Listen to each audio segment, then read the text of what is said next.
नमस्कार, मैं हूं आपका दोस्त विजय विद्रोही। आप मुझसे जुड़ चुके हैं, इसके लिए आप सबका तहे दिल से शुक्रिया।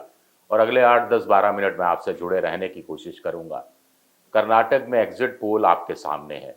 बहुत सारे लोग माथापच्ची कर रहे हैं। मोटे तौर पर एग्जिट पोल ये बता रहा है कि कांग्रेस सरकार बना रही है या सरकार बनाने के बहुत करीब दिखाई दे रही है। अब मान लें, हम ये मानकर चलें कि कांग्रेस सरकार बना रही है, कांग्रेस की 120 प्लस सीटें आ रही हैं, अगर हम ये मानकर चलें, तो ऐसे में कांग्रेस को किसका शुक्रगुजार होना होगा? आप कहेंगे राहुल गांधी का। सबसे पहले वोटरों का, सिद्धारमैया और शिव कुमार के बीच में अच्छी अंडरस्टैंडिंग का ना। कांग्रेस को शुक्रगुजार होना पड़ेगा प्रधानमंत्री मोदी जी का, बीजेपी का। क्योंकि बीजेपी ने या मोदी जी ने दो ऐसी भारी गलतियां कर दी जिसकी वजह से कांग्रेस की जेब में करीब 20-25 सीटें अतिरिक्त रूप से मिल गई और उनकी सीटों की संख्या 100-120 पार हो गई। हम मैं ये मान के तब चल रहा हूं जब सीटें 120 प्लस आ रही हैं। आप कहेंगे ये चमत्कार कैसे हुआ? चमत्कार की बात करूंगा, लेकिन पहले कांग्रेस को जय बजरंगबली का नारा लगाना पड़ेगा कि बजरंगबली काम आए किसके? कांग्रेस के काम आए। वो कैसे? मैंने एक पहले भी वीडियो बनाया था जिसमें मैंने आपको बताया था कि जब कांग्रेस ने चुनाव अपने घोषणा पत्र में पीएफआई और बजरंग दल को एक समान रूप से रखा था और बीजेपी ने जिस ढंग से रिएक्ट किया था, खास तौर से प्रधानमंत्री नरेंद्र मोदी ने, तब भी मैंने आपको एक वीडियो बनाकर बताया था और आप वीडियो दोबारा भी देख सकते हैं कि कैसे ट्रैप में फंस गई है बीजेपी, कांग्रेस के ट्रैप में फंस गई है। तो हुआ क्यों ये? कैसे हुआ खेल ये? 20-25 सीटें इधर उधर वास्तव में क्या बीजेपी ने कांग्रेस की झोली में डाल दी? बड़ी भूमिका तो लोग कह रहे हैं येदियुरप्पा की रही, जिन्होंने सिद्धारमैया का एहसान चुका दिया। दरअसल 2018 में जब कुमारास्वामी को मुख्यमंत्री बनाया गया था तो शिव कुमार तो फिर भी इंटरेस्टेड थे, लेकिन सिद्धारमैया इसमें बहुत ज़्यादा इंटरेस्टेड नहीं थे। बाद में कहा जाता है कि जो 17-18 विधायक टूटे जेडीएस के और कांग्रेस के, उनके टूटन में सिद्धारमैया की एक भूमिका रही और उन्होंने येदियुरप्पा को मुख्यमंत्री बना दिया और बारी मुख्यमंत्री की है सिद्धारमैया को मुख्यमंत्री बनाने की। तो यही एहसान की भूमिका में, अब एहसान चुकाने की भूमिका में अब येदियुरप्पा दिखाई दे रहे हैं, ऐसा कहा जा रहा है। चलिए आगे चलते हैं। तो कर्नाटक में सब लोग 6 टुकड़ों में बांटते हैं। एक कोस्टल कर्नाटक, एक मैसूर, एक दक्षिण कर्नाटक, एक मुंबई कर्नाटक, एक हैदराबाद कर्नाटक, एक बेंगलुरु सेंट्रल कर्नाटक। लेकिन कांग्रेस ने ऐसा लगता है मोटे तौर पर 3 भागों में बांटा और 19 बनाम 57 का खेल हुआ। 19 3 ज़ार 57, 19 सीटें बनाम 57 सीटें। और बीजेपी इस गेम को को समझ ही नहीं पाई। कुल मिलाकर 224 सीटें हैं। कोस्टल कर्नाटक की 19 सीटें हैं। कांग्रेस को अच्छी तरह मालूम था कि 19 में से उनके हाथ लगी तो 2 या 3 सीटें मैक्सिमम लगेंगी, क्योंकि पिछली बार भी 19 में से 16 सीटें मिली थी। और बाकी बच गई 57 सीटें मैसूर की, जिसमें जेडीएस भी मजबूत थी, बीजेपी भी मजबूत होती जा रही थी, मजबूती से चुनाव लड़ रही थी और कांग्रेस को लग गया कि यहां तो कुछ खेल करना पड़ेगा, नहीं तो ये 57 में से अगर आधी सीटें भी हासिल नहीं हुई तो फिर अपने दम पर सत्ता में आना असंभव हो जाएगा। क्योंकि बाकी की 148 सीटों में से कांग्रेस मानकर चल रही थी, उसको एज था, स्वीपिंग एज हैदराबाद कर्नाटक में था, लेकिन लिंगायतों के इलाके में इतना नहीं था। बेंगलुरु में वो कॉन्फिडेंट थी, लेकिन इतनी कॉन्फिडेंट नहीं थी।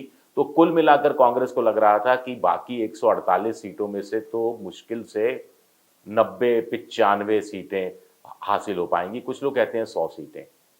फिर भी एक 113 तक पहुंचने के लिए 13 सीटें और चाहिए थी। 113 से भी काम नहीं चलने था, क्योंकि ऑपरेशन लोटस का डर है, तो कम से कम 120-125 सीटें चाहिए।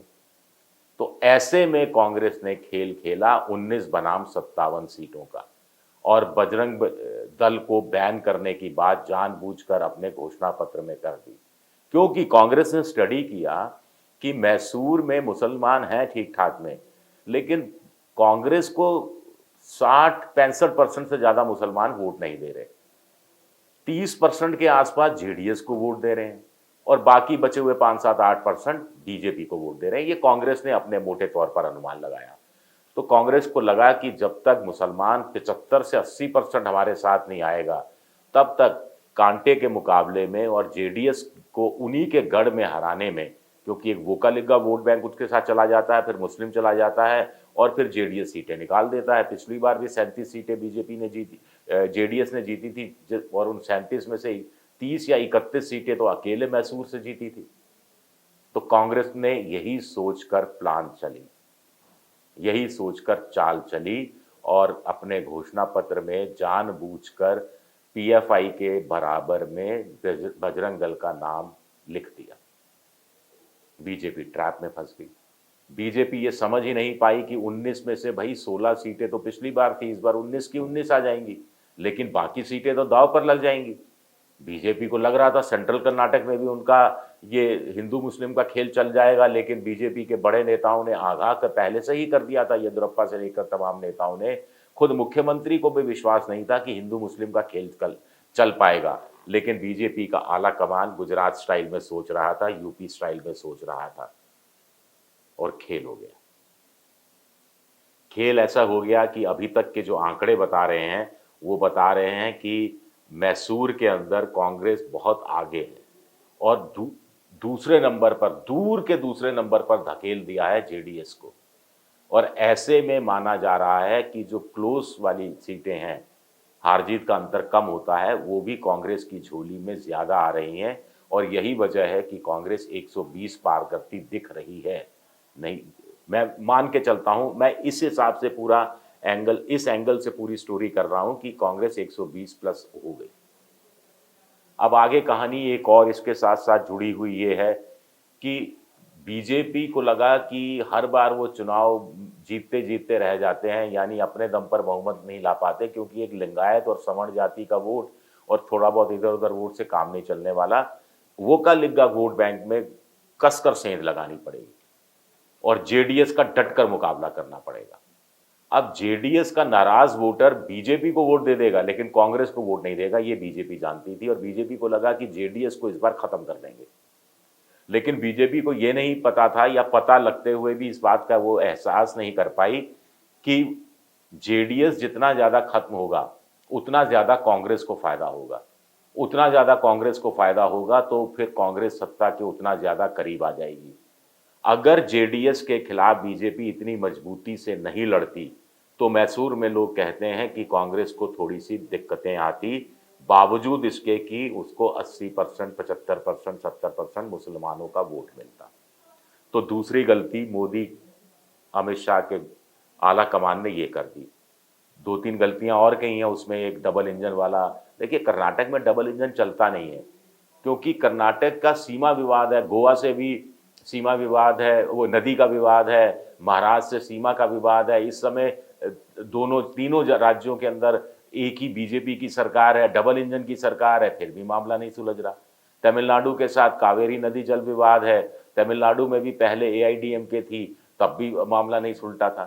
तो फिर कर्नाटक की जनता को ये डबल इंजन वाला इस रूप में चीजें खपती नहीं है, उनको समझ में नहीं आती। तो मोटे तौर पर आगे भी और भी गलतियां हैं छोटी मोटी, उनके हम चर्चा जब नतीजा आएगा उसके बाद विस्तार से करेंगे। कैसे ब्राह्मण वर्सेस लिंगायत हो गया, मैं हिंट दे रहा हूं बस, जिसकी वजह से बीजेपी को बहुत सारी सीटों पर नुकसान उठाना पड़ा, इसकी भी चर्चा करेंगे। लेकिन फिलहाल तो सबसे इंटरेस्टिंग है कि कैसे 19 सीट बनाम 57 सीट हुआ और कैसे कांग्रेस इसमें आज की तारीख में, यानी एग्जिट पोल के हिसाब से बहुत संभव है कि बाजी मारती दिख रही है। शुक्रिया मेरा ये वीडियो देखने के लिए। पसंद आए तो सब्सक्राइब कीजिए, लाइक कीजिए, शेयर कीजिए और घंटी जैसी आकृति है वो दबा दीजिए ताकि नया नोटिफिकेशन आए तो आपको जानकारी मिल जाए। विद्रोही 7 मेरा ट्विटर हैंडल है, विजय विद्रोही 7 मैं इंस्टाग्राम पर हूँ और फेसबुक पर मेरा पेज है विजय विद्रोही पेज। शुक्रिया।